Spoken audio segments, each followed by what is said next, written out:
Well, it's a pleasant morning to be with you guys today and to be able to share and break the spiritual bread.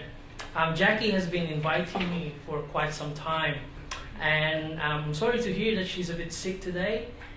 So we just say our prayers for her, and hopefully one day I'll preach again here. And also, I saw in the reminder that every Wednesday you have discipleship training in this very area, and I could not recommend it enough.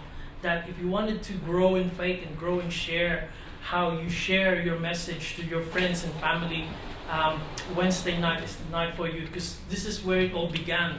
The journey for me, Kristen and I, my wife and I, used to come to the discipleship training that these two gentlemen here used to run in Burwood. And that was quite some time ago, a few years ago, yeah. And look at me now. It's just amazing that I'm graduating to be a minister. And this is just something that, I think it's part of my journey. Anyway, it's good to be here, and it's good to be sharing with you, like what I said. And I thank Pastor Kevin Barron for inviting me, and finally we can be here. Now, our topic for today, my sermon, the title of my sermon today, I called it The Temple Incident. And this is found in Mark chapter 11, verse 15 to 19. And actually not only there, it is also found in Matthew, in Luke, and in some ways in John. This incident actually tells us the only time, amazingly, the only time in Jesus' ministry where he was really angry. He was upset. Upset is kind of a really polite word to put it. But in Australian terms, he was spewing. This is Jesus fuming with anger. But before we go through it, just some questions that I'd like to share with you. Have you noticed lately in where we live, in our society today, how quickly people get upset? And sometimes even the most tiny little trivial things, you just bump into them into the street or some accidents, they always start getting so upset. Although it is normal for us to be majorly upset if there's something distressing happen in our lives, such as we get fired from our job or get into an accident, or even once in a while if we are being treated rudely. You see, we live in a culture where the society tells us that there's always someone else to blame other than ourselves. I think this is one of the things that's contributing to that attitude of people getting upset. And that is why insurance companies and compensation lawyers are very big business in Australia, yeah? Yeah, it is. We also live in a world where anger is trivialized, like, Angry Birds. It becomes a part of our culture. It becomes a part of the things that we see. You can almost search through the internet or any newspaper that if one star or celebrity throws up a tantrum, you wouldn't think that it's the back of the news, but sometimes it makes up to the front. Whereas the pressing problem of this world, we hardly ever hear. So, anger is pretty much trivialized. Hence, let us study the only time when the Lord Jesus was really, really angry, and we can see how and what we can learn from that. So we need to ask, what really ticked Jesus off that day? What really made it angry? In the Gospels, as we can see, Jesus' outburst was not very typical of him. If you read the Gospels, he was portrayed as this loving and gentle man, healing people, feeding, healing the sick, casting out demons. But then again, there's this one incident where he was really ticked off. He was really angry. Now, I love looking at paintings. I love looking at especially biblical theme of paintings. So look at this one. It just sees a lot of things. It just says a lot of things. Like if you see You see how Jesus and in the temple, sometimes they get it wrong, where the picture of the Bible is, but sometimes they do get it right, especially what they're selling in there and the doves and all that. And it gives us also a lot of information, like just look at this column here. If you look at the base, we can say that the painter actually researched, and it's a Corinthian base. So we would date them actually, in the time of Jesus. During the time of Reformation, this sort of paintings is very, very popular because in Luther's time, it symbolizes the condemnation of the Reformation movement, their condemnation of papal indulgences. So for this reason, it was very, very popular in Protestant countries. The peculiar thing when I notice about Christians, when we ask today, we are reminded of this story of the gospel, is people seem to focus on the sellers, and not on Jesus. This painting, by the way, I love this painting because look at it. Jesus is so upset, but he was so calm. I'm thinking that he's probably should be looking more like John McEnroe, when he was at his peak. But in here, he's looking more like Bjorn Borg, especially bearded, playing tennis, calm. In this painting, this is really good because look at the reaction of the people. They seem, indifferent, but there's one person there that reacted really well, and it's this kid here. Look the way he reacts. He goes, oh, look at him. So it's sad that when we hear these stories, that people seem to focus more on the sellers and the money changers rather than focus on Jesus. And I've had a lot of Bible studies with friends, and many kind of feel indignant to the point that some of them even say that they are so sure that the money changers are ripping the pilgrims off. But if you read the Bible carefully, it was never mentioned, that these money changers were actually overcharging the pilgrims. And it was also never mentioned that they're actually doing dodgy business. So let's go through quickly how they are portrayed in the four Gospels. In Matthew, you can find it in chapter 21. Matthew paints a messianic picture of Jesus who is fulfilling prophecy and ushering the kingdom of God, kingdom of heaven is coming in. It's a portrayal of Jesus who's humanity's rightful king, and he's promising the promises that we find in the Old Testament is actually being fulfilled in Jesus. In the Gospel of Luke paints a very human picture of Jesus. Because when you read through the whole chapter, Luke kind of gives us a portrait of Jesus having an emotional roller coaster. In chapter 19, verse 28 to 40, we read about the triumphal entry, where it has a positive feeling, the people are happy. And then a few verses later, in verses 41 to 44, then Jesus weeps over Jerusalem. So from happy to being sad. And then finally, in the text that we are going through today, we see Jesus, having intense anger. You see, the way that Luke portrayed Jesus is, he tells me that Jesus is a friend of humanity because he knows what we're going through and he knows what we feel. The Gospel of John paints somewhat a different picture of Jesus than the other three synoptic Gospels. Jesus' character compared to that of man's are not very consistent. Jesus are consistent, but the man's we keep on changing our minds, and shows Jesus as this divine figure that it's like God has stability and changing character. Many Bible scholars suggest that John's account actually was the first time Jesus cleansed the temple. And the accounts in the Gospel of Matthew, Mark, and Luke happened 3 years later. And if that is so, then we just proven that God's character is unchanging compared to that of man's, which is always unchanging, always swayed by our propensity to sin. Thus, it keeps on reminding us that we need Jesus as our Savior.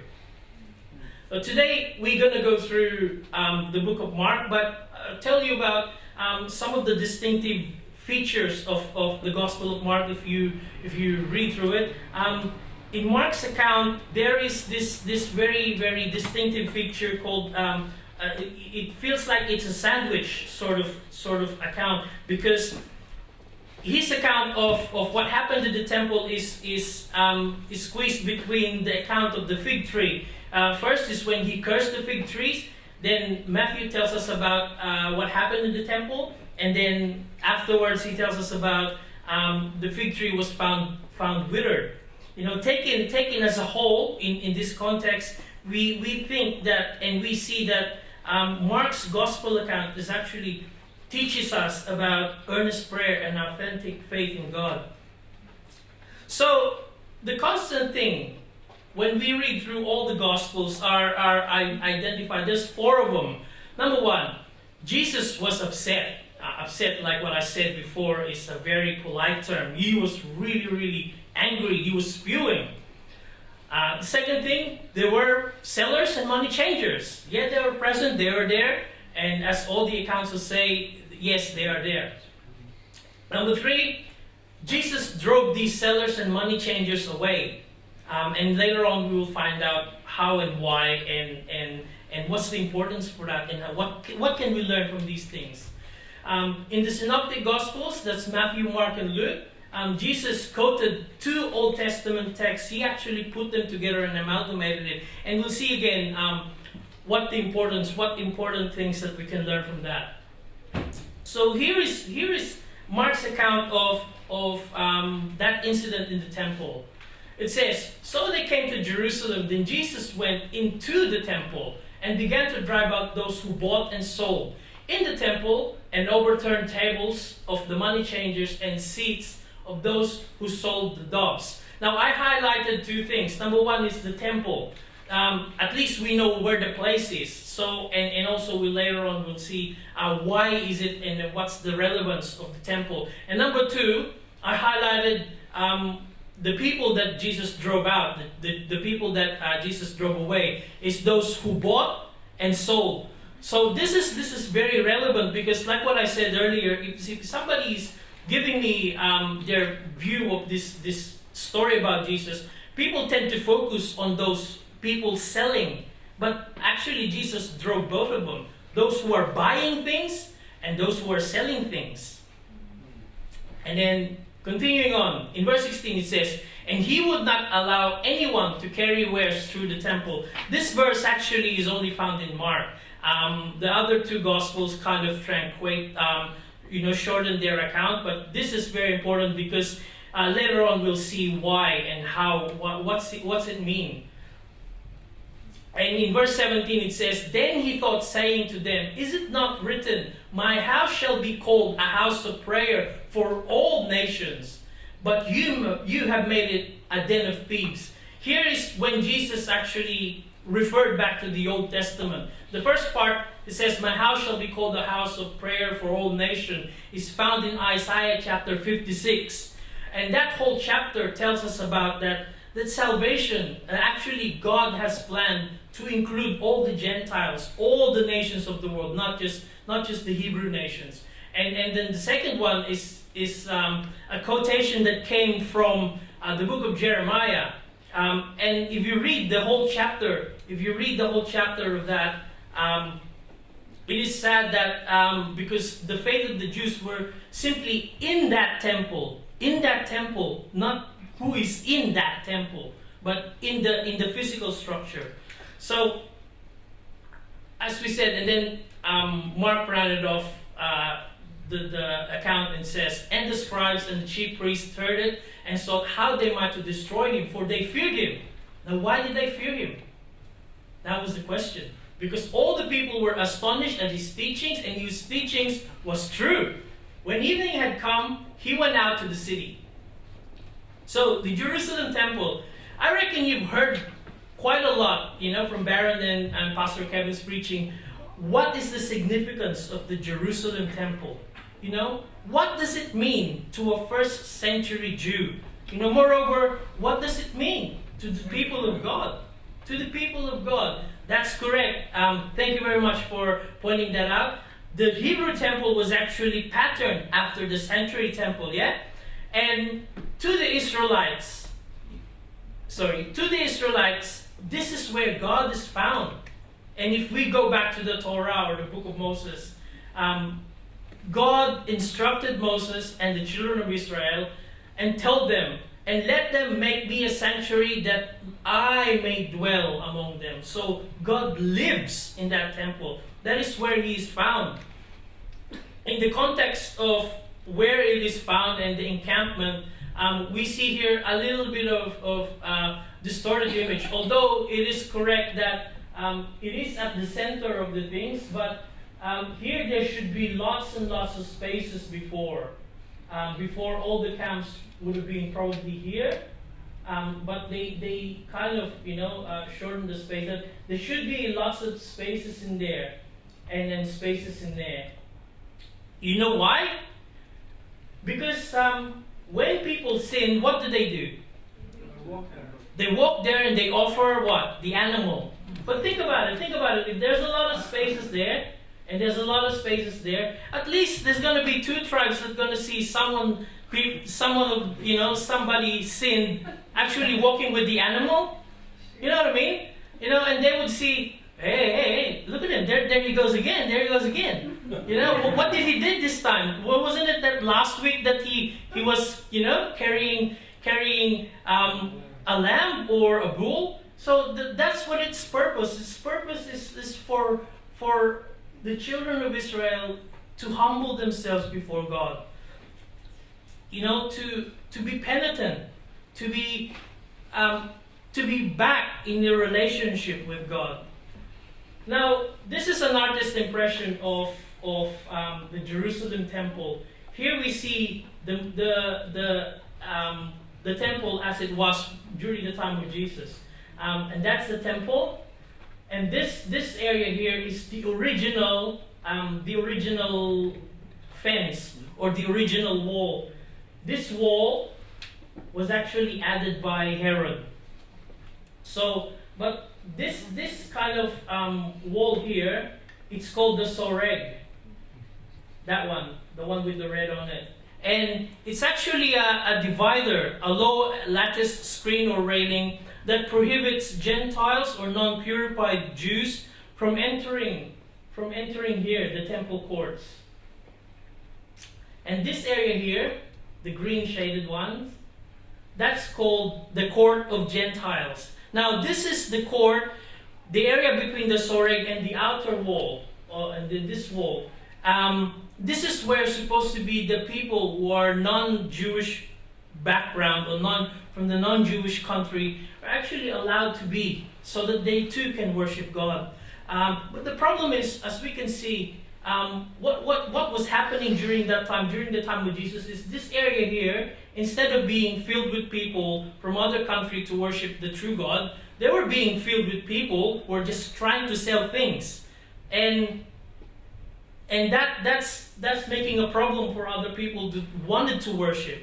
So what happened is it's just so full of people, and then no one comes to worship anymore.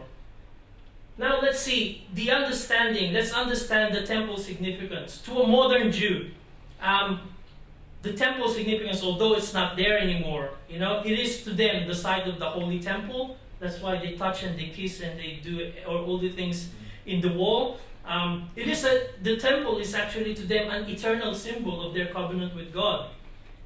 It is the focus of their prayers, and it is the pilgrimage of tears and dedication. So even just in that picture alone, it says many things. But look at the next photos.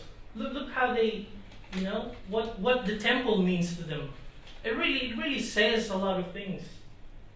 Sometimes you just have to look at it, and you just know that that temple means a lot to the Jewish nation, particularly during the first century. Because the temple is the heart both of the Jewish religious and their national identity. So you see, their citizenship is boiled up in one thing: their faith, their religion, and their citizenship, and their country. So to them, there's no distinction between the two of them.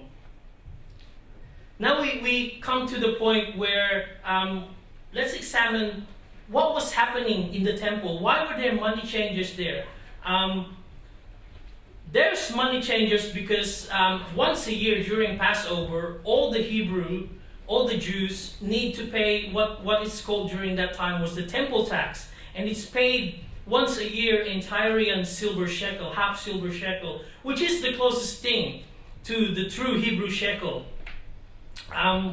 It was actually commanded by God way back in Exodus chapter 30, verse 13, and it says, "This is what everyone among those who are numbered, because they were counted, shall give. Half a shekel according to the shekel of the sanctuary. The half shekel shall be an offering to the Lord." So that offering, it wasn't, it's actually commanded by God. So there's nothing wrong with there. And people coming from all over the place, since many Jewish people actually was dispersed during when the northern kingdom was conquered by Assyria. They still come to Jerusalem to make pilgrimage, but they bring different sort of money. So they need to pay the right amount and the right currency, and that's why there are money changers there. And here's the thing, although it involves 4% to about 8% surcharge, which is, fair enough because they need to keep the upkeep of the coins, which is, going through wear and tear as they circulate. But apparently those money changers were supposed to be there and operating in a non-profit basis, because in the nearby Mount of Olives, which was considered as well as part of the temple precinct, it had actually 4 markets set up specifically for this purpose only, changing money. And the significance of the merchants and the traders inside the temple were actually, as Bible scholars were saying, that it was actually granted by the temple ruler of that time to set up shop inside the temple, as we've seen. You remember the green area? In the temple complex. So they set up court in the court of Gentiles, but inside the complex itself. Possibly because they wanted to provide convenience and an essential service to those Jewish pilgrims during Passover. However, we also know that there's a few evidences, as noted by some Bible scholars from the rabbinic evidences, that the sale of animals in that time as well was also a recent innovation. And guess who was the high priest that time? Caiaphas, yeah. Many actually rabbinic evidences actually pointed to him, who actually introduced that practice, in order to give convenience to the people. In the area where the Gentiles and all other nations are welcome in the temple, making the Gentiles unable to worship the God of Israel because they're allocated a place, where they should supposed to be. It was actually overrun by traders and sellers. In effect, the temple rulers, by allowing the sellers and the money changers to set up shop in the area where the Gentiles are supposed to be, they're actually cutting them off from God's tender mercies. And Jesus hated this. He really hated this. The sellers and the money changers are in agreement with the temple rulers. Thus, they actually made God worship a business, a transaction, and sometimes we see that they, when we read the account, we think that they are simply ripping people off or they're overcharging them. But no, what they're actually ripping is they're ripping people off with their quality time with God. And they're ripping God off with His quality time with His people. So you see, commercialism in the temple, it's not new. In the temple, totally conflicted, radically different from what the temple was supposed to be. So, and as I mentioned earlier, the attack was not only to the merchants and the sellers, but also to the customers, the people who are buying from these things because of convenience. So, we ask the question, why was Jesus so upset that day? This is the only recorded act He acted on his anger. He physically acted on. Because the temple has lost its focus, its true focus. The attack wasn't on the Hebrew sacrificial system as prescribed by the Old Testament, but rather the abuse of it, because people are turning it into this grotesque form of worship, and in fact the transactions which many believe that included exploitation and corruption are taking place within the temple itself, and this was not the temple is for, and the transactions could have been done elsewhere, which was actually provided for. Remember, I said that in the Mount of Olives is also a part of the temple precinct.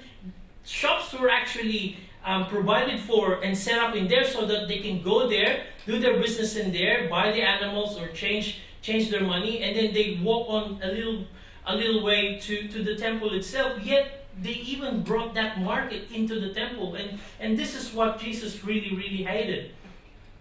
As we see in Mark chapter 11 verse 16, he said that he wouldn't let anyone to pass through the temple with their wares. You see, the mere presence of the sellers and the money changers actually pollutes the whole system of worship that is rightfully to God alone. Worship sadly becomes business transaction. You see, Jesus' action is seen as a symbolic act of judgment, and reading this incident with Mark's account of the fig tree seems to indicate to Mark's original reader, you remember, because during that time they don't have the Bible like we have today. Sometimes people will come to their house churches, and they would have the copy of the Gospel of Mark, and they would actually read from it. They wouldn't read through it like what we do, but they read it aloud. So ordinary people like us would probably just listen to the gospel. So you see, Jesus' one-man demolition crew seems to be not enough even to deter the merchants, as they possibly, very, very possibly, as many indications were saying, that though he turned over the money changers and the sellers, but they probably went back to business as usual the very next day. And what happened is, I'll give you an illustration. What happened was, this is a daily scene on Hellenic or Greco-Roman sort of environment of a marketplace. A marketplace, in the Greek it's called the agora, but the agora has a very more a wide sort of meaning. It actually means a meeting place. But where people meet actually, that's where you get a good chance to make a sale. So in a meeting place, you would see all these kinds of stalls. So imagine all those kinds of stalls set up within the temple. How awful it would be. To Jesus, the supreme blasphemy actually is the exclusion of the Gentiles. Ironically, the temple, which was supposed to be the outward reflection of man to the very nature of God, has become more like that, more akin to Hellenistic agora, where all sorts of temptations are present. We see here it's kind of an educational sort of portrait, but during those times, all sorts of things are found in the marketplace. They sell slaves, they sell whatever kinds of services, and of course, when there is money, there's also thieves, there's also swindlers, and all kind of criminals. So we ask the question, what angered Jesus? But he told us that if you had known me, you would have known my Father also. He who has seen me has seen the Father, as testified by the Apostle John. So, as Jesus claims that if you see me, you see my Father, then we know that what angered him surely would anger the Father as well. Since I said earlier that the supreme blasphemy that Jesus felt was the exclusion of the other people, the exclusion of the Gentiles, to worshiping God, and that would really, really ticked him off. That would really, really annoyed him. Annoyed is actually a very polite word, even. And that's what made him do what he did. Because God the Father is a loving God.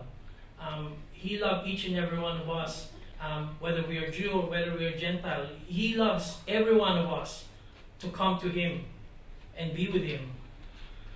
Now, who knows what this picture is?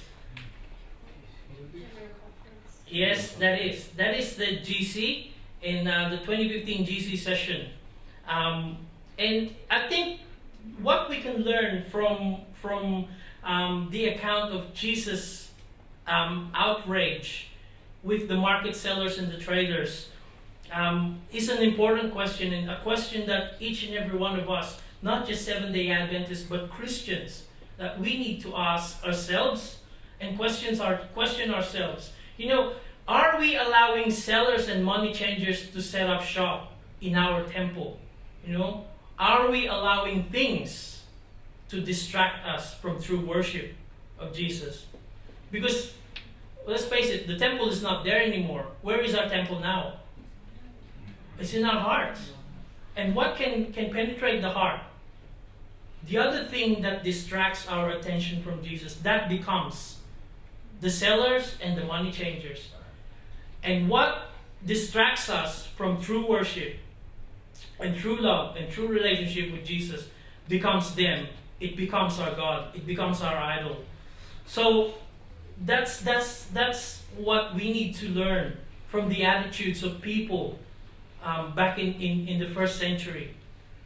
So we are in dire needs to examine our attitude. We have to ask ourselves, am I robbing God of His quality time with me? And am I robbing myself of my quality time with Him?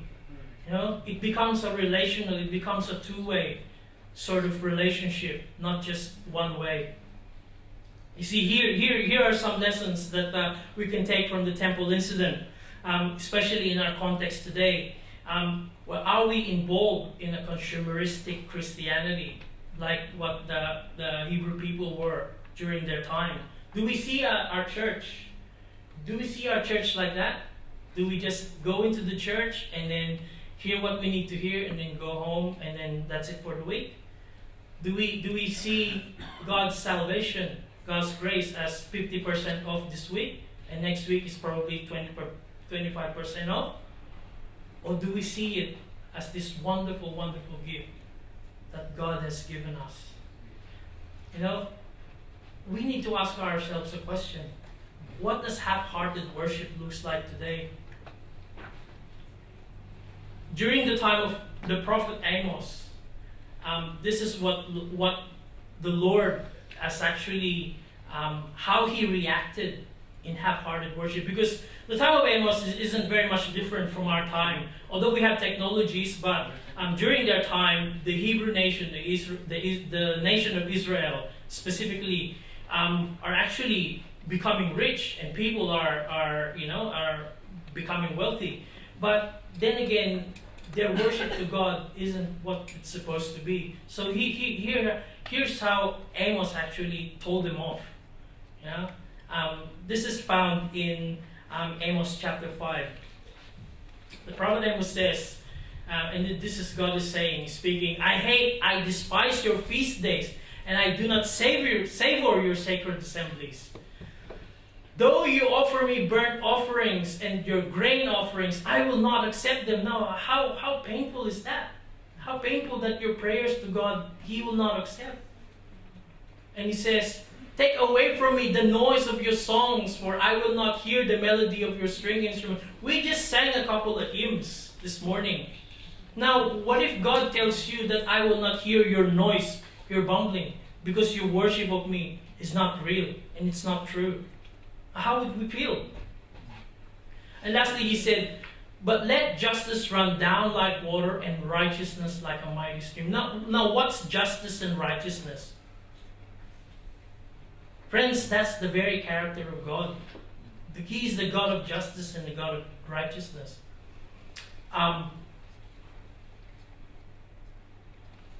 As I mentioned before, Jesus was actually quoting to the prophets 2 words. Because firstly, He's trying to point out that the salvation, God's salvation is for everyone, not just for one particular group of people, not just for Christians, but for everyone. And again, he reminded them again, from the book of Jeremiah that, because if you read that whole chapter of Jeremiah in chapter 7, in verse 4, it says, trust in the Lord. They were trusting in this, the temple of the Lord, the temple of the Lord, the temple of the Lord, because they had the temple of the Lord. And they were trusting that because they had the temple of the Lord, that they will be saved. But it's not enough. If they do not worship right and correctly, it's not enough. They have to give themselves wholeheartedly to God. You see, what does God really mean to you, to me, to us? And who is Jesus to us? See, we have to love God for who He is, period, and that's it. Not out of fear. I remember this story, that testimony that was given to me by our church member before, about when we were kids. When we were kids, I grew up in an environment where you need to go to the Sabbath, otherwise you're gonna get it. If not, that's tough, really tough. And you can only get away from it if you're really, really sick. But one day, a friend of ours, she was saying that, her brother and the sister, they were really sick, and so grandma went off to the church. And grandma warned, if I find out that you watch the TV on the Sabbath, you're gonna get it. So grandma went off to the church, and guess what the kids did? They watched the TV. What else would they do? Grandma's wise, because those days we don't have any flat screen. We have the cathode ray TV. Anyone remember that? Cathode ray TV is just, it really warms up, and since the kids knew, because they go to church, they knew what time grandma's gonna come home. And 10 minutes before, they turn off the TV and grandma comes home. But grandma's wise. She touched the TV. Guess what she found out? They watched. And I tell you, that friend of ours there say, grandma say you're gonna get it, but that day they really got it. And one of them say my left bum was never the same after that. That's fear. That's But today I have nephews and nieces. I don't want them to fear the Sabbath. I don't want them. I love for them to love the Sabbath. So I kind of have this way of trying to rebuke them, because one time I have this little nephew and he was carrying on with his iPad and all that, and he was playing the game, and then I tell him the story. I got a story. What was it, Uncle? I'd love for you to play this game. What's the code name? Well, the game is called Happy Sabbath. And then he knew he was singing, and he knew he was doing other thing because he was grinning, and then he turned off the game. Sometimes it's very hard to teach, but we need to have patience. People need to love God because of who He is. And we need to love God not because there is a reward at the end of it. That would be legalism. We need to love God because who He is love. See, a pastor that was telling me about the Ten Commandments, why it is given in the negative form. You say the commandment, you shall not, you shall not, you shall not. But if we read the preamble, or the very first statement of the Ten Commandments, it says, I am the Lord your God who brought you out of the land of Egypt, of the land of bondage. Actually, it was actually better translated, and scholars says that during their time, they would understand it as, I am the Lord your God and I love you, and because I love you, and if you love me, you will actually not able to kill, you will not actually able to steal, or do these all sorts of things. And when you understand it that way, the character of God, the Ten Commandments becomes so relational, it becomes so understandable. It's because you love God for who He is. Now, I wish I have a better way of saying this, but thankfully our church was gifted, and we are bequeathed with a terrible treasure. Not terrible treasure, but incredible treasure. Sorry, wrong word. Because we've been gifted with writings of one certain lady, and I wish we can find time to go for it. go and read through it. Now I'm quoting from this book. If you actually have it, that's very good. Read it little by little, little by little. If you don't, go get yourself one. It's very small. You know, sometimes you can fit it inside your Bible and you can carry it around with you. My book is actually, it came from my church, my home church in Auburn, and actually it was printed before I was born, so it's pretty old. But I love it. This is my book. Yeah. Now, this is what she said. She says, the heart of God yearns over his earthly children with a love stronger than death. Now, who among you have a love stronger than death? Only God can do that. You know, in giving up his son, he has poured out to us all heaven in one gift. The Savior's life and death, intercession and ministry of the angels, the pleading of the Spirit, the Father working above and through all, the unceasing interest of heavenly beings, all of that are enlisted on man's behalf, on our redemption. You know? So let us contemplate, let's think about this amazing sacrifice that God has made for us. Let us try to appreciate the labor and the energy that heaven is expending to reclaim. You know, we always need to focus on seeking and saving the lost. Now, some of the lessons from what we've learned from the temple incident, you know, Jesus wasn't just angry for no reason. You know, how then should we approach God? How then? Well, let's ask the experts. Hang on. Let's ask the experts. In Psalm chapter 51, written by King David, and this is when after he was found out that he did two terrible crimes. What did he say? First verse he said, "Have mercy on me, O God, for I am a sinner." It's just beautiful, one of the most beautiful songs. And later on he said, "What's acceptable to you, O God, is a broken heart and a contrite heart and a broken spirit." You see, that's how we should approach God, with an attitude of humility and penitence. And Jesus actually repeated this again in his story about the publican and the Pharisee, where the Pharisee was beating their chest. It's an ancient sort of expression of regret, of penitence, of humility. And he said the same words that David said, "Have mercy on me, O God, for I am a sinner." We should also approach God with intentionality. We read in the Shema, in Deuteronomy chapter 6 verse 4, that says, "Hear, O Israel," and it is now us, the people of God, "You shall love God, you shall love the Lord your God with all your heart, all your soul, and all your strength."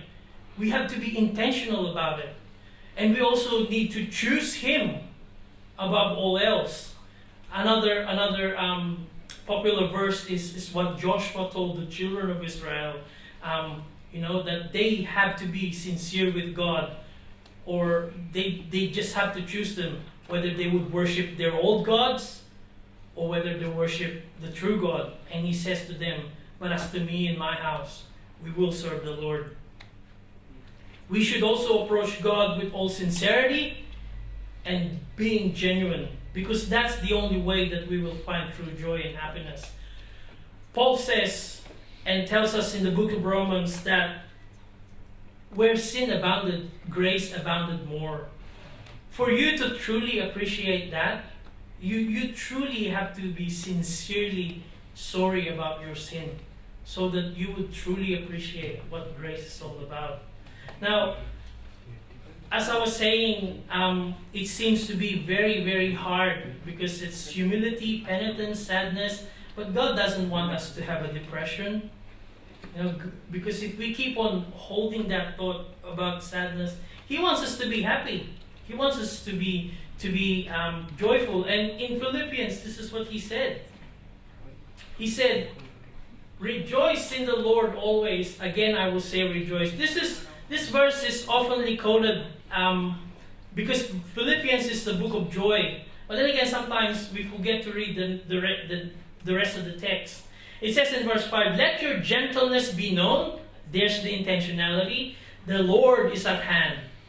In verse 6, be anxious for nothing, but in everything, by prayer and supplication, that's humility, by thanksgiving, with gratefulness, let your requests be made known to God. And this is the punchline. I love this verse. And the peace of God, which surpasses all understanding. Now that's heavy.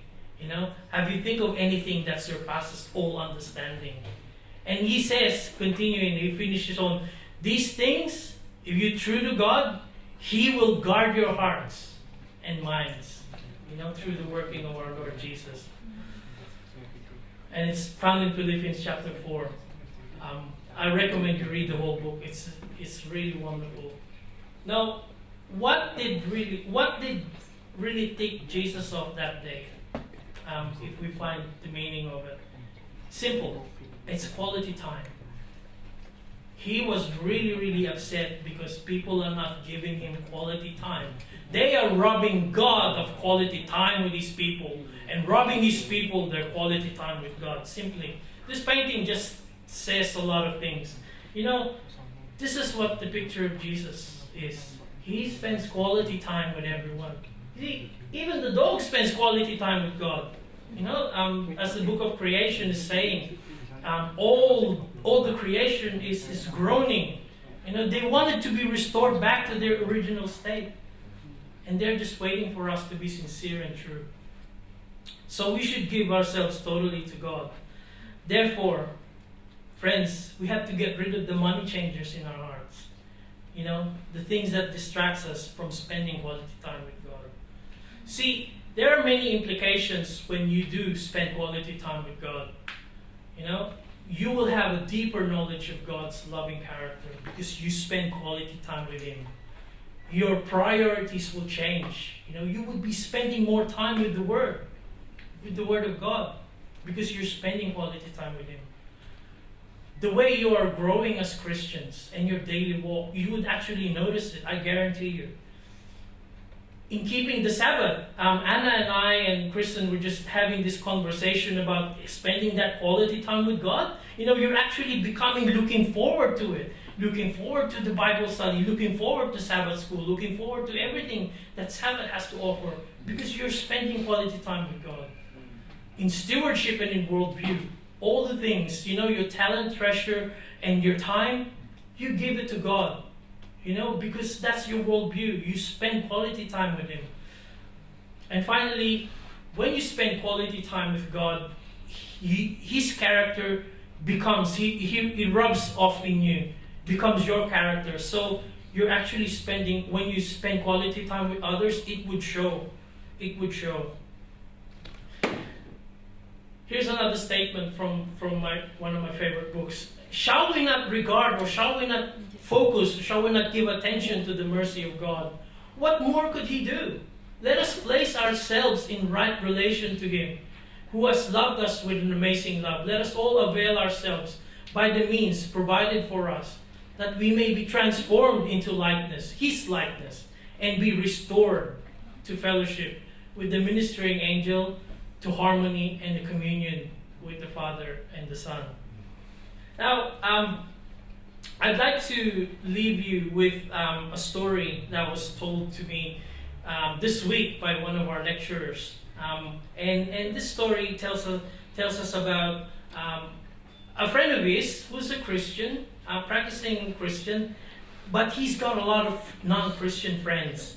And he loves this having this party to go in his house. And what he does is he get these people to tell something about him, and you see his friends of his will come up to sort of makeshift stage with a beer in their hand, and they would say, that guy, that person, that is what Christian is all about. That is what Christian, and sometimes I don't totally agree with him. I may not be a Christian, but I will give it a time and I'll think about it. But if I wanted to be a Christian, that's the sort of person that I wanted to be. You see, that's how spending quality time, that's what spending quality time with Jesus does to you. He transforms you.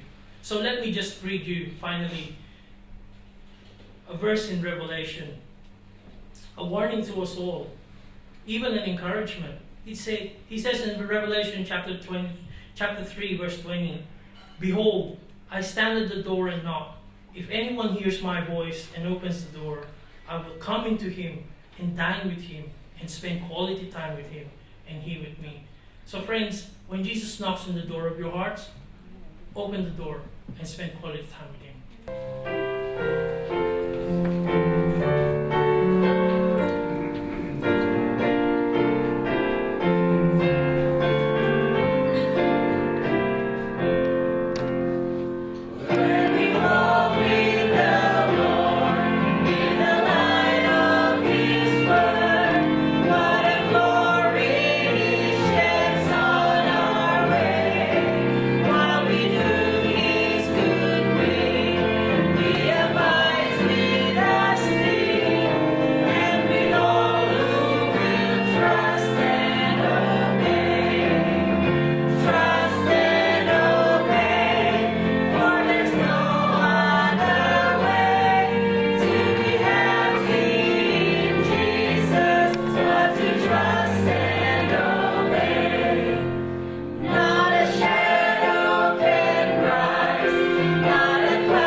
Let's bow our head and pray. Lord, as we just sang, to be happy in you, to be happy in Jesus, all we need to do is trust and obey. Lord, may you grant us a humble and teachable heart, that we intentionally and crave for that quality time with you, O Lord, because without you, we really are nothing. Lord, as we progress towards the Sabbath day, as we fellowship, be with us, O Lord, and fill us with your Spirit. Also, Lord, as we partake of fellowship lunch, may you bless the food and bless the hands and hearts that prepare it. Bless each and every one of us in here whose heads are bowed, and we worship you truly. In your name we pray. Amen.